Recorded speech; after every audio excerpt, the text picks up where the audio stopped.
हमारे देश भारतवर्ष में इंग्लिश भाषा एक स्टैंडर्ड बन चुका है। अगर सामने वाला आदमी अंग्रेजी में लिख नहीं पाता, बोल नहीं पाता, तो वो चाहे कितना भी ज्ञानी क्यों ना हो, उसे एकदम से छूतिया घोषित कर दिया जाता है। उससे ज़्यादा मूर्ख और दुनिया में कोई नहीं है। अगर सामने वाला आदमी अगर अंग्रेजी भाषा से बोल लिख पाता है, चाहे वो कितने मूर्ख हो, चाहे कितने छूतिया हो, वो एकदम से ज्ञानी महापंडित सिद्ध हो जाता है। भारत में अंग्रेज आए, इसके कारण भारत में अंग्रेजी आए और हमने अंग्रेजों की मार के उन लोगों को हम यहाँ से भगा दिया। लेकिन फिर भी अब जो भाषा अंग्रेजी भाषा है, ये हमने क्यों रख लिया इसे? हम लोग हमारे बच्चों को अंग्रेजी में पढ़ाते हैं, उसे मार मार के सिखाते हैं। उनको तो नहीं आते क्योंकि उन लोगों की तो भाषा ही नहीं है, मातृभाषा ही नहीं है, वो कई दूसरा भाषा है, उसे अच्छे से पढ़ नहीं पाते, इसलिए हम उसे मार मार के पढ़ाते हैं। हिंदुस्तान के बच्चे गणित में पास हो जाता है, भौतिकी में पास हो जाता है, विज्ञान में पास हो जाता है, रसायन में पास हो जाता है, लेकिन वो लोग अंग्रेजी में फेल हो जाते हैं। होना ही चाहिए क्योंकि ये हमारी भाषा ही नहीं है, ये विदेशी भाषा है। आप मुझे एक ऐसा अंग्रेज दिखाइए जो हिंदी में पास हो जाए, तब मैं भी अंग्रेजी में पास हो जाऊंगा। जब कोई अंग्रेज अच्छी तरह से हिंदी बोल ही नहीं पाता, लिखना तो दूर ही, वो ऐसा नहीं कर सकते, तो हम क्यों अपने बच्चों से आशा रखते हैं कि वो अंग्रेजी में लिख ले, अंग्रेजी में पढ़ ले? क्योंकि अंग्रेजी तो भाषा ही नहीं है पास होने लायक। ये तो भाषा ही नहीं, ये एकदम रद्दी भाषा है। अगर आप इस भाषा की इतिहास खोल के देखें तो आपको ये पता चल जाएगा कि ये जो भाषा है ये 5वीं शताब्दी में आया। अगर हम इसे अच्छी तरह से गिनने लग जाए तो ये ज्यादा से ज्यादा 1500 साल पुरानी भाषा है। और हमारे भारत की भाषा तो करोड़ों साल पुरानी भाषा है। संस्कृत, हिंदी, आसामीज, बंगाली, मराठी, तमिल, तेलुगु, इतने कितने सारे भाषा है हमारे पास। और ये साला अंग्रेजी सिर्फ 1500 साल पुरानी भाषा है और एकदम रद्दी भाषा है जिसकी कोई व्याकरण ही नहीं हो, जो शुद्ध हो, जो ठीक हो। आपको मैं उदाहरण देता हूँ। पहले ABCD ऐसे जो अल्फाबेट है, इसे हम जो जेड बोलते थे, हम पहले इसे जेड बोला करते थे, लेकिन आजकल वो जेड से जी बन गया है। जेड को अब हम जेड नहीं बोल सकते, अब हमें उसे जी बोलना पड़ेगा। जी तो एक है ही, और फिर भी जेड को भी हमें जी बोलना पड़ेगा। और अंग्रेजी में एक शब्द है जेम्स, हम पहले इसे जेम्स बोला करते थे, लेकिन अब हो चुका है हामेज। ये क्या व्याकरण है? माने अब क्या हो चुका है, हम जेड को जेड नहीं बोल सकते, जी बोलना पड़ेगा, और जे को हमें एच बोलना पड़ेगा। ये कैसा भाषा है? PUT पुट, और BUT ये भी बुत होना चाहिए, तो ये बात क्यों है? अगर PUT पुट है तो BUT बात क्यों है? अगर CUT काट, BUT बाट, तो PUT पट क्यों नहीं? ये पुट कैसे हो जाता है? अगर PUT पुट, CUT कुट, तो BUT बुट होना चाहिए। असल में तो यही होना चाहिए ना। ये कैसे मूर्ख लोगों की भाषा है अंग्रेजी, का कोई ग्रामर ही नहीं है। और इस परम मूर्ख भाषा का एक शब्द है केमिस्ट्री, और एक है सोप्रा। अगर CHC केमिस्ट्री हो जाता है तो CHO कोपरा क्यों नहीं होता? ये सोप्रा की हो जाता है। केमिस्ट्री के CH का हो गया, तो सोप्रा का CH का क्यों नहीं होता? ये कोपरा क्यों नहीं होता? ये सोप्रा की हो जाता है। HOPRA सोप्रा है ना, तो इसे सोप्रा की वजह कोपरा कहो। अगर तुम CHO को सोप्रा कहते हो तो CHC केमिस्ट्री को तुम सेमेस्ट्री बोलो। एक जगह पे यहाँ पे CH सोप्रा हो जाता है, एक जगह यहाँ पे कोपरा हो जाता है, कुछ समझ में ही नहीं आता। इसे मूर्खों की भाषा है अंग्रेजी। अंग्रेजी में एक शब्द है SUN सन। अब मेरा चैलेंज है कि अगर कोई माइका लाल ऐसा कुछ पैदा हुआ है जो SUN सन का पर्यायवाची शब्द मुझे लाके दिखा दे। सन का कोई पर्यायवाची, जैसे हमारे यहाँ पे सूरज होता है, दिनकर होता है, दिवाकर होता है, इस तरह से सन का कोई पर्यायवाची शब्द मुझे आके दिखा दे। है ही नहीं, लाएंगे कैसे? ये एकदम कितना गरीब भाषा है अंग्रेजी कि यहाँ पे कोई सन का कोई दूसरा शब्द ही नहीं है जो सूर्य को बता सके। सन के अलावा इनके पास ऐसा कोई शब्द नहीं है जो सूर्य को डिपिक्ट कर सके, सूर्य को ये बोल सके सूर्य का दूसरा नाम ये है। सिर्फ सन, सन के अलावा और कुछ नहीं। और अब हम अगर हमारे भाषा जो है संस्कृत भाषा वहाँ पे आए, तो सूर्य का कितना नाम है देख लो तुम। सूर्य हो गया, दिनकर हो गया, दिवाकर हो गया, भास्कर हो गया, रवि हो गया, ऐसे 84 शब्द है, 84 शब्द है सिर्फ सूर्य के लिए। और इन अंग्रेज लोगों के पास सिर्फ एक ही है, वो है सन, और कुछ नहीं। और एक शब्द है मून, और कुछ है ही नहीं उनके पास, सिर्फ मून। और अगर हम हमारे संस्कृत भाषा में आए, चंद्रमा का 56 शब्द है सिर्फ चंद्रमा को दिखाने के लिए। चंद्रमा के लिए ही सिर्फ 56 शब्द है और इनके पास सिर्फ एक ही है, मून। अंग्रेजी में एक शब्द है वाटर, ये सिर्फ अकेला ही है। वो पानी चाहे नाले का हो, वो चाहे नदी का हो, चाहे सागर का हो, चाहे किसी भी पानी का हो, बोतल का पानी हो। अंग्रेजों के लिए कुएं का पानी हो या तालाब का, सिर्फ एक ही शब्द है वाटर। और अगर हम हमारे भारत में आए तो हर तरह की पानी के लिए एक नया नाम है। वो चाहे तालाब का पानी हो या फिर नदी का हो, हर एक पानी के लिए एक अलग सा नाम है और इनके पास सिर्फ एक ही नाम, वो है वाटर। हमारे भारत में नदी का पानी अलग, तालाब का पानी अलग, सरोवर का पानी अलग, बारिश का पानी अलग, समुद्र का पानी अलग, कीचड़ का पानी अलग, नाले का पानी अलग। सब पानी के लिए हमारे यहाँ पे अलग अलग नाम है और अंग्रेजों के पास सिर्फ एक ही शब्द है, वाटर। बहुत गरीब भाषा है ये अंग्रेजी, शब्द ही नहीं है इनके पास। और कितने गरीब ये भाषा है कि सासा भी अंकल, मामा भी अंकल, ताऊ भी अंकल, मौसा भी अंकल, फूफा भी अंकल, फूफा भी अंकल, फूफा का सासा भी अंकल, सासा का सासा भी अंकल, सासा का फूफा भी अंकल, फूफा का सासा भी अंकल, माने सिर्फ अंकल। अंकल के अलावा इनके पास कोई शब्द ही नहीं है। और यहाँ पे तुम्हें सासी हो, मामी हो, फूफी हो, जो भी हो, सिर्फ एक ही शब्द आंटी।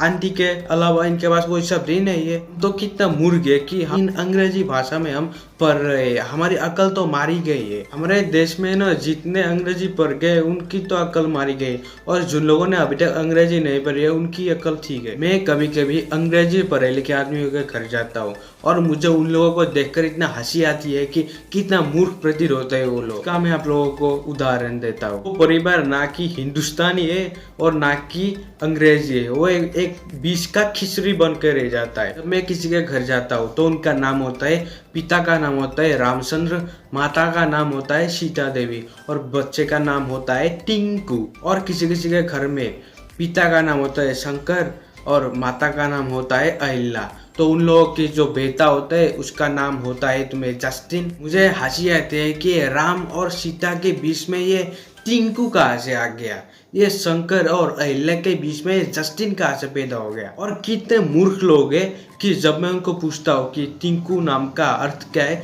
जस्टिन नाम का अर्थ क्या है, कुछ पता ही नहीं। उन लोग नाम रख लिया, टिंकू, जस्टिन, रॉकी, ऐसे कितने नाम है रख लिया और उनको उनका अर्थ ही नहीं पता, बस रखना है रख लिया। फिर मैं घर के इतना हंसता हूँ कि उन लोगों की जो नाम होते हैं उसका अर्थ अगर मैं डिक्शनरी खोल के देखूँ तो टिंकू का जो अर्थ होता है वो होता है आवारा लड़का। जो लड़का ना बाप का बात सुने ना माँ का बात सुने, एक नंबर का आवारा लड़का। हम हमारे एक आज्ञाकारी बच्चे का नाम रख देते हैं टिंकू, आर्यन, रॉकी, जस्टिन, ये सब कितने सारे बेहुदा नाम रख देते हैं हम। और ऐसे कुछ नाम है, मैं जब किसी के घर में जाता हूँ तो सुनने को मिलता है बबलू, डब्लू, ट्विंकल, ट्विंकल। क्या अर्थ है इनका, कुछ मतलब ही नहीं है, सिर्फ नाम रखना है रख दिया। यार क्या हमारे भारत में नाम की कमी हो गई है क्या, जो ये इतने सारे बेहुदा नाम रखने को मिल रहा है इन लोगों को। और ना कुछ आधा खच्चर जो अच्छी तरह से हिंदुस्तानी होते हैं ना जो अच्छी तरह से अंग्रेजी होता है,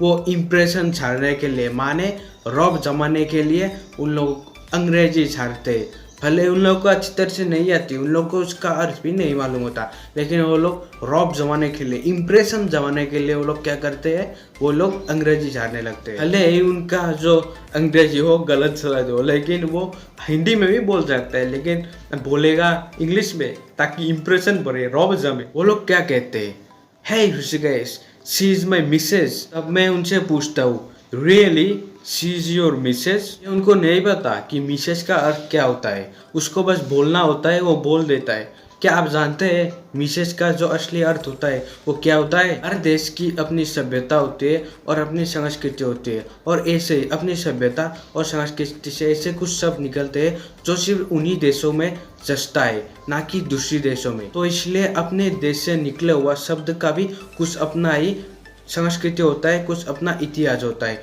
जो बाकी के देशों से एकदम से नहीं मिलता। इंग्लैंड की सभ्यता के बारे में आपको पता है, हमारे देश से तो कभी भी नहीं मिलता। वहाँ की जो सभ्यता है वो इतना खराब है कि आप सोच भी नहीं सकते, आपको निंदा आ जाएगी कि क्या हम ऐसे शब्दों का यूज करते हैं हम हमारी धर्मपत्नी के लिए। चाहे आप इंग्लैंड चले जाएं या फिर चाहे आप अमेरिका चले जाएं, वहाँ पे जो होता है ना, एक आदमी और एक औरत कभी भी जिंदगी भर साथ नहीं रहते। वो लोग कभी जिंदगी भर एक दूसरे एक साथ नहीं रहते।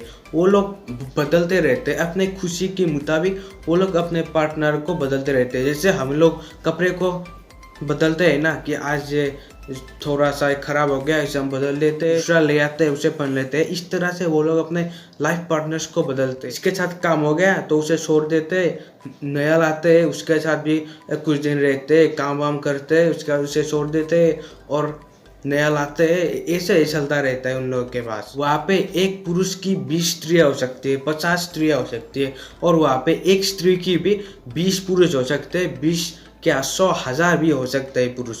वो कभी भी किसी के भी साथ सेक्स कर सकते हैं, कुछ भी कर सकते हैं। वहाँ पे ऐसे कुछ भी लोग रहते हैं जिनके 40 50 शादियाँ हो गई है और फिर भी वो शादी करना चाहते हैं। ये सब चीज उनके वहाँ एकदम नॉर्मल है, वो एकदम चलते रहते हैं। और उन लोगों की जो शादी होता है वो भी हमारे तरह नहीं होता। हमारा जो शादी का जो महत्व होता है उन लोगों में ऐसा कुछ नहीं होता। उन लोगों के बस ये चलता रहता है, बस शादी ही तो है और क्या है। लेकिन हमारे यहाँ ऐसा नहीं है, हम शादी को बहुत महत्व देते हैं, शादी को हम भगवान का आशीर्वाद मानते हैं। लेकिन वो लोगों के पास ऐसा नहीं होता, होता रहता है सब। जब शादी कर ली, जब चाहे कर ली। और इनको क्या बोलते हैं, एक्स्ट्रा मैरिटल अफेयर्स बोलते हैं, जो बाहर की कंट्री में एकदम नॉर्मल है, जो हमारे यहाँ नहीं है। पर स्त्री गमन पर पुरुष गमन, यानी कि कोई भी किसी के भी साथ सेक्स कर सकता है। तो इसी तरह से जो पहली पत्नी होता है, पहला जो स्त्री होता है, उसे छोड़कर जो बाकी की जो 20-50 साली जो स्त्री होता है वो सब मिसेज में आते हैं। यानी कि अगर हम हिंदी में बोले तो आपकी धर्म पत्नी के अलावा और बाकी जितने भी महिलाओं के साथ आपने सेक्स किया है उसे मिसेज बोलते हैं। और हमारे यहाँ के कुछ छूतिया क्या करते हैं, अपने धर्म पत्नी को मिसेज बनाने में लगा रहे हैं। ये सब मूर्ख भाषाओं को पढ़ते पढ़ते उन लोग की दिमाग की नसें फट गई है कि अपनी धर्म पत्नी को, जिसे हम भगवान की रूप देखते हैं, उसे क्या करने में लगे हुए, उसे मिसेज बनाने में लगे हुए। और उसी तरह से मिस्टर का मतलब भी ऐसा ही है। अपने पति के बाद जितने भी आदमियों के साथ आपने सेक्स किया है सब आता है मिस्टर के लिस्ट में। अपने पति के अलावा जितने भी लोगों के साथ एक औरत सेक्स करती है, जो ये बाकी के जो लोग होते हैं वो लोग आते हैं मिस्टर की लिस्ट में। यानी कि उन लोगों को मिस्टर बोलते हैं, अपने पति के अलावा बाकी लोगों को। और ऐसे यहाँ पे कुछ छूटिया औरत अपने पति को, जो भगवान का रूप होता है, उसे मिस्टर बनाने में लगे हुए हैं। और ये इस बेंचोद अंग्रेजी को, इसमें कुछ दम नहीं है। ये तो साला भाषा एक गलत है, जो हम अपने जो देश में जो लोगों को पढ़ा रहे हैं, जो बच्चों को पढ़ा रहे हैं, हम अपने बच्चों की दिमाग खराब कर रहे हैं। सॉरी है इसको, हमारे पास बहुत अच्छी भाषा है। और एक जो इस अंग्रेजी का एकदम इतना खराब भाषा है जिसे लोग बोलते कैसे मैं ये नहीं समझ पाता, वो है मैडम। क्या आप लोग जानते हैं कि मैडम का अर्थ क्या होता है? यूरोप में, अमेरिका में, इन सारे देशों में पर स्त्री गमन पर पुरुष गमन, यानी कि सेक्स वहाँ पे चलता ही रहता है। उसी तरह से वहाँ पे प्रोस्टिट्यूशन यानी कि वेश्यावृत्ति भी होता है। वहाँ पे प्रोस्टिट्यूशन यानी कि वेश्यावृत्ति लीगल है, वहाँ पे होता ही रहता है। आप लोग तो ऐसे कुछ फिल्म भी देखते हैं, जैसे ब्लू फिल्म कहते हैं, तो आप देखते हैं उस तरह से वहाँ पे सब एकदम नॉर्मल चलता ही रहता है। और वहाँ पे जो वेश्या है, जो प्रोस्टिट्यूट रहते हैं, उनकी जो मालकिन होते हैं उसको बोलते हैं मैडम। वहाँ पे जो एक कोठे में जितने भी प्रोस्टिट्यूट यानी कि वेश्या रहते हैं, उन प्रोस्टिट्यूट से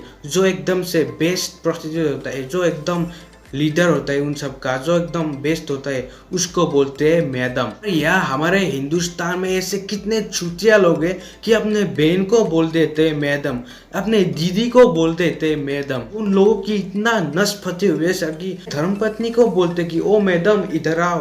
धर्मपत्नी को भी मैडम बोलने से शर्म नहीं आती, क्योंकि उनको तो पता ही नहीं कि इनका अर्थ क्या होता है। वो भी कहते हैं मैडम बोलो मुझे, मैडम नहीं बोलोगे तो मैं नहीं आऊँगा। ये सब क्या है ये सब? अबे मेरे दीदी पहले जान तो लो कि मैडम का अर्थ क्या होता है, उसके बाद तुम जो मन करे वो बुलवाओ। हमारे भारत में कितने सुंदर सुंदर शब्द है, लेकिन नहीं, हम तो मैडम ही बुलाएंगे, हम तो सार ही बुलाएंगे। हमारे यहाँ कितना कितना सुंदर शब्द है। श्रीमती, श्री माने लक्ष्मी और मति माने बुद्धि, बुद्धि माने सरस्वती।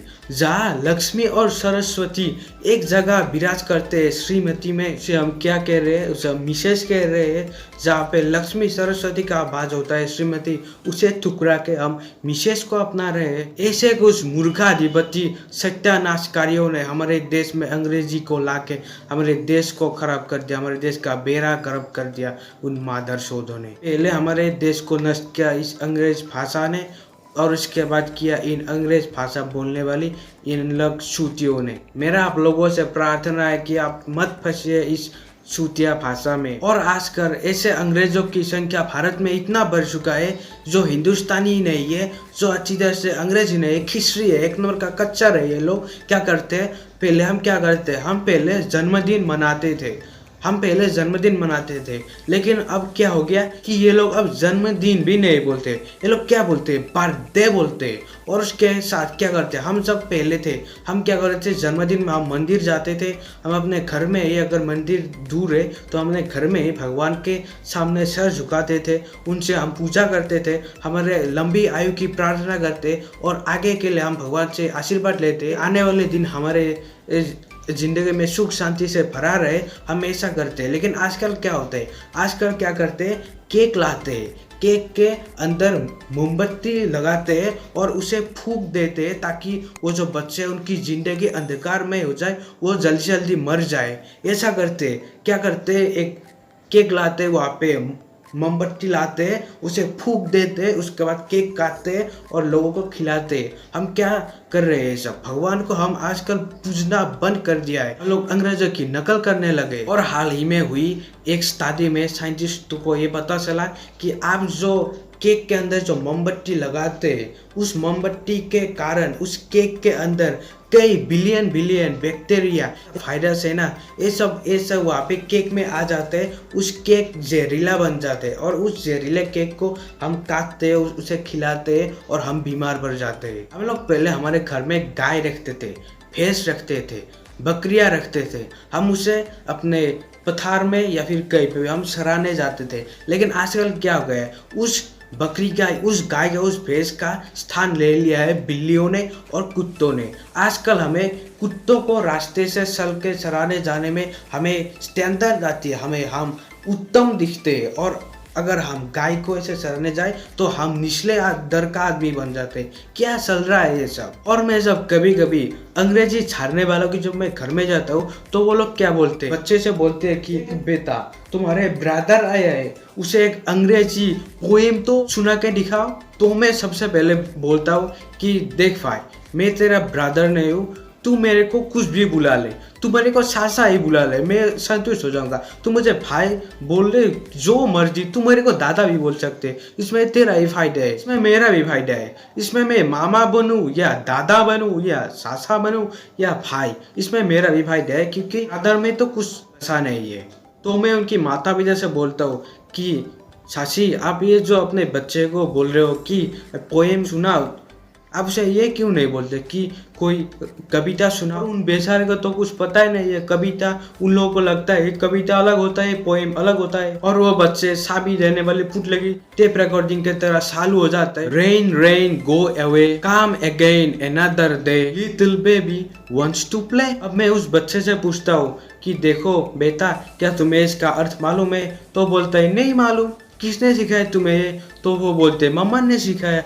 मैं उनसे पूछता हूँ कि आपको इसका अर्थ मालूम है? वही बोलते हैं मालूम नहीं मेरे को। रहता है कि अपने बच्चे को अगर तुम्हें इसका अर्थ ही नहीं मालूम, अब मैं उनको इसका अर्थ बताता हूँ कि बारिश बारिश तुम चले जाओ, तुम कभी आओ लेकिन आज मत आओ, हमें खेलना है। ठीक है, बच्चे को खेलना है, इसलिए तुम मत आओ, तुम कई बाद में आना, हमें अभी खेलना है, इसके लिए तुम बारिश बारिश तुम मत आओ। सोते बच्चे को खेलना है, इसके लिए तुम बाद में आओ, क्योंकि सोते बच्चे का तो ईश्वर का, भगवान का रूप माना जाता है। अगर करोड़ों बच्चे इस तरह से हाथ जोड़ कर इस तरह से कविता सुनाने लगे और ईश्वर ने अगर सुन ली तो क्या होगा हमारी दुनिया का? अगर बारिश को वापस बुला लिया, अगर बारिश नहीं होगी तो हमारे यहाँ तो सूखा भर जाएगा। अगर सूखा भर जाए तो आप भी मरेंगे, मैं भी मरूंगा और किसान भी भूखा मरेगा। क्या हमें इतने व्याकरण नहीं है कि रेन रेन गोवे कितनी खतरनाक चीज है? अरे भारतवर्ष की 60% खेती 60% खेती होता है बारिश के पानी से,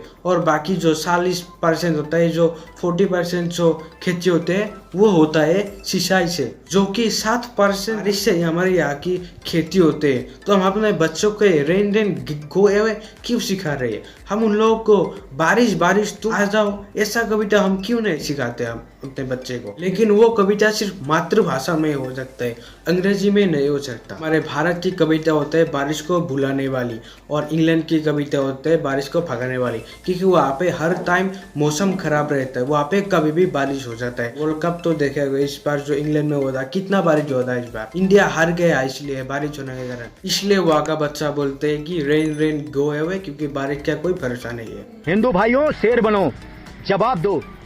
ना शेर बन सको तो शेयर करो, दबा के शेयर करो। खत्म, bye bye, tata, goodbye, गया।